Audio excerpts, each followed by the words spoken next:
మగవాళ్ళలో sexual problem ముందు ఇది only aged people కే వచ్చేది. కానీ ఈ ప్రాబ్లమ్స్ అనేవి చాలా యంగ్ ఏజ్ నుంచి కూడా స్టార్ట్ అవుతున్నాయి. చాలా మంది ఏం చేస్తారంటే మ్యారేజ్ అయిపోయిన వాళ్ళకి ప్రాబ్లమ్స్ ఉన్నాయి. చాలా మందికి మ్యారేజ్ కావాల్సిన వాళ్ళు అంటే కొత్తగా మ్యారేజ్ అయ్యే వాళ్ళు, లేకపోతే ఆల్రెడీ డివోర్స్ అయిపోయి సెకండ్ మ్యారేజ్ కోసం ట్రై చేసే వాళ్ళకి చాలా సెక్షువల్ ప్రాబ్లమ్స్ ఉంటాయన్నమాట. ఈ ప్రాబ్లమ్స్ వల్ల వీళ్ళు చాలా బాధపడుతూ ఉంటారు, చాలా డిప్రెస్డ్ గా ఉంటారు. ఇంకోటి ఏంటంటే దీనికి అసలు సొల్యూషనే లేదు, నా జీవితం అయిపోయింది అని బాధపడుతుంటారు. అన్నిటికంటే ముఖ్యంగా వీళ్ళని బాధించేది ఏంటంటే అసలు వాళ్ళకి సెక్షువల్ ప్రాబ్లం ఉంటుంది, but A type of sexual problem అనేది వాళ్ళకే తెలియదు. సో ఈ వీడియోలో మీకు ఆ కన్ఫ్యూజన్ తీసేయడానికి ఈ వీడియో చూడండి. ఈ వీడియోలో ఏముంటుందంటే అసలు మీకు ఏ విధమైన సెక్షువల్ ప్రాబ్లం ఉంది, అసలు సెక్షువల్ ప్రాబ్లమ్స్ లో ఎన్ని రకాలు ఉన్నాయి, దాంట్లో మీకు ఏ ప్రాబ్లం ఉంది అని క్లియర్ గా అర్థమవుతుంది. బేసిక్ గా సెక్షువల్ ప్రాబ్లమ్స్ అనేవి ఓన్లీ 4 రకాలుగా ఉంటాయన్నమాట. ఈ 4 రకాల మించి ఇంకా వేరే ఏ సెక్షువల్ ప్రాబ్లమ్స్ ఉండవు. మీకున్న సెక్షువల్ ప్రాబ్లం ఈ ఏదో ఒక 4 దాంట్లో ఫిట్ అవుతుంది. ఫస్ట్ సెక్షువల్ ప్రాబ్లమ్ మనం ఏమంటామంటే డిజైర్ డిస్ఫంక్షన్ అంటాం. డిజైర్ డిస్ఫంక్షన్ అంటే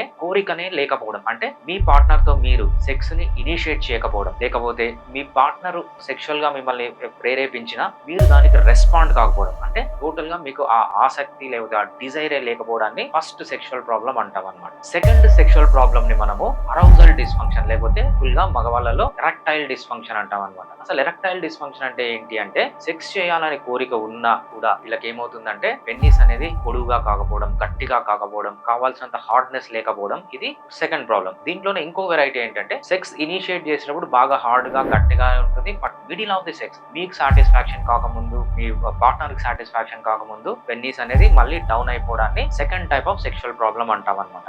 third type of sexual problem ఇదేంటంటే ఆర్గాస్మిక్ డిస్ఫంక్షన్. మగవాళ్ళకి ఎప్పుడైతే at the end of sexual activity semen బయటకు వచ్చే టైంలో ప్లెజర్ అనేది వస్తుంది, ఆ పెయిన్ అనేది స్వీట్ ప్లెజర్ అనేది వస్తుంది అనమాట. దాన్ని ఆర్గాజం అంటారు. చాలా మంది మగవాళ్ళలో సెమెన్ బయటకు వచ్చినా కూడా ఆ ప్లెజర్ అనేది రాదనమాట. దీన్ని ఏమంటామంటే ఆర్గాస్మిక్ డిస్ఫంక్షన్. ఇది third type of sexual problem. ఇంకా final sexual problem, fourth sexual problem ఏంటంటే ఎర్లీ ఎజాకులేషన్ అంటాం అనమాట. సో ఒక్కసారి సెక్షువల్ యాక్టివిటీ స్టార్ట్ అయిన తర్వాత మీరు సాటిస్ఫైడ్ గా ఉండాలి, మీ పార్ట్నర్ సాటిస్ఫైడ్ గా ఉండాలి. ఆ తర్వాతే ఆ సెమెన్ గన బయటకు వస్తే అది కూల్ డౌన్ అవుతుంది అనమాట. అలా కాకుండా మీరు సాటిస్ఫాక్షన్ అయ్యేదానికంటే ముందు, మీ పార్ట్నర్ సాటిస్ఫాక్షన్ అయ్యేదానికంటే ముందు మీరు ఎజాకులేషన్ గన చేసేస్తే, అంటే ఎర్లీ ఎజాకులేషన్ కావాల్సినంత టైం దాన్ని హోల్డ్ చేయలేకపోతే ఫోర్త్ సెక్షువల్ ప్రాబ్లం అంటారనమాట. ఈ 4 సెక్షువల్ ప్రాబ్లమ్స్ లో ఏ సెక్షువల్ ప్రాబ్లమ్స్ ఉన్నా వెంటనే ఫిడికస్ హోమియోపతిని కన్సల్ట్ కండి. మీకు పర్మనెంట్ సొల్యూషన్ చాలా ఈజీగా కావాలి, వితౌట్ సైడ్ ఎఫెక్ట్స్ కావాలంటే వెంటనే నన్ను అప్రోచ్. Thank you.